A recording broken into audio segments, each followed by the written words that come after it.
Good morning. Happy Mother's Day, everybody. Whether you're male or female, whether you actually have a mother, or you all have a mother, or whether you are a mother or not, we're celebrating you today. I will never live up to the one that started this in my life, doing this at our church. But I have to try, so you all pray a little bit for me today. When we started doing this, my good friend, sister Nancy, did this, and sometimes she took us to our knees in prayer, and sometimes she took us to our knees in tears, and sometimes she took us to our knees crying and laughing all at the same time. But what her intentions were, and mine as well, is just to recognize the fact that God did a wonderful thing when He created mothers and gave us the opportunity to be a mother. I used to tell my mom, when I was in high school, and I said, people would say, "What do you want to do?" I said, "I just want to be a mom. Just want to be a mom."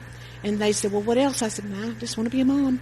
And I told my mom one time, I said, Mom, married or not, by the time I'm 30, I'm going to have a baby. And she said, "Now listen, we're going to have a talk about that." I said, "Well, no, I said, there's ways to do that, And she said, "Well, let's just talk about that." So fortunately, I didn't have to do that, and I was blessed to have a wonderful man, and we have 2 beautiful children, and I have a lot of children.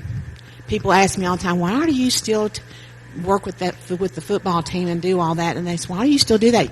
You don't have any kids playing." I said, "I've never had any kids playing." I said, "Jesse quit playing football when he was a senior, and so he was never a football player, and I never got to go out on the field for him. Of course, I'll never let him live that one down. But that started me. It started a long time ago when Phil Robbins first did the huddle for Powell Valley. He roped a lot of us into taking care of these football players, and we just continued that on when we did our what is it called? When we started the Bears. Well, it's called when we consolidate. That's the word, the consolidation. So we do the Bear Den, and so every year I have about 65 kids that we help take care of, and there's nothing better. There's nothing better than kids loving you and letting you love them. And we've been fortunate in our church to have raised some wonderful children who've allowed us to love them as well.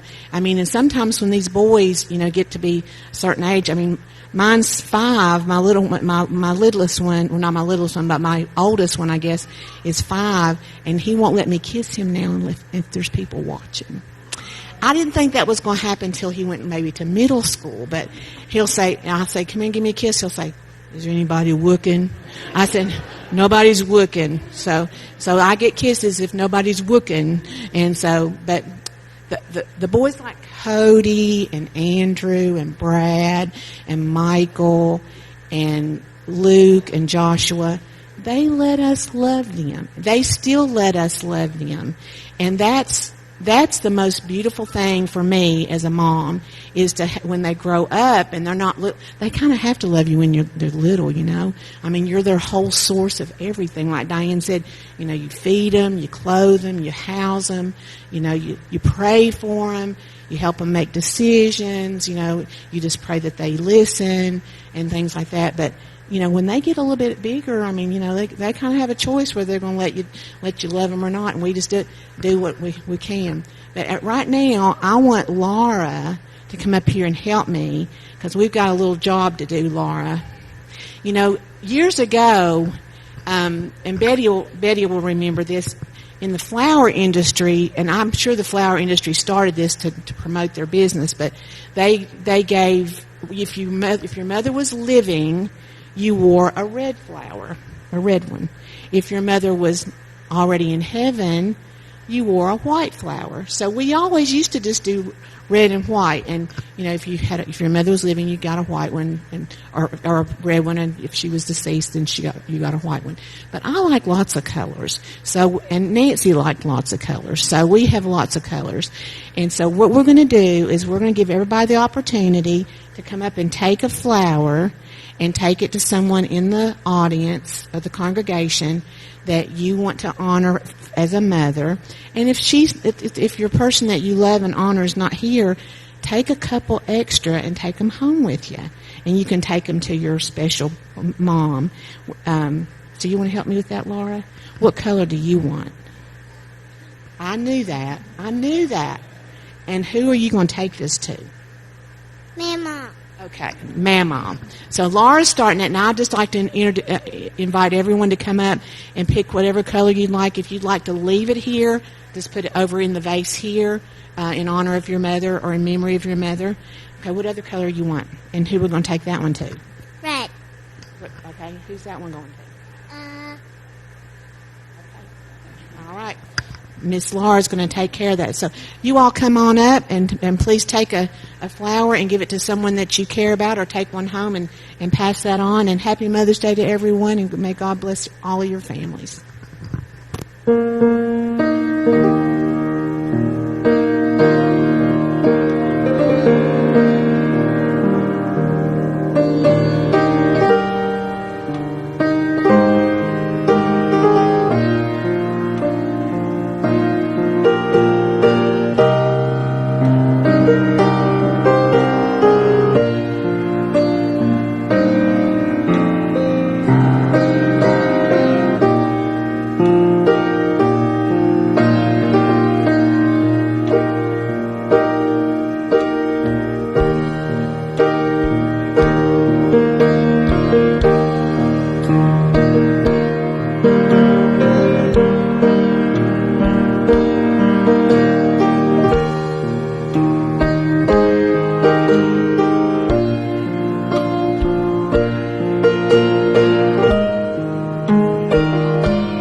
One thing I forgot to say, and I really meant to do that, is to thank Susie for everything that she did for our Mother's Day program. We had a wonderful Mother's Day program last week, and she does such a beautiful job.